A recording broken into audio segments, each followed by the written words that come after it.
How to buy USDT using MTN mobile money. So first up, you would want to choose the crypto exchange that you want to buy on, like Binance.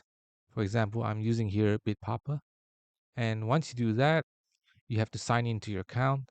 After you sign in, you just need to go to the buy section, enter the amount, and select the currency and payment method as MTN mobile money. And then let your crypto exchange instantly pick up for you the best offers from sellers. In the list of offers, select the offer that matches your requirement and then click buy. If you agree with the seller's terms, indicate the amount that you want to buy and then click send a trade request button. After sending the request, the specific amount of cryptocurrency will be transferred from the seller's balance to an escrow account beyond his reach, which ensures complete security of the trade.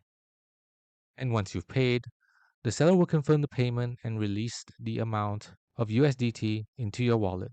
And that is how you buy USDT using MTN mobile money.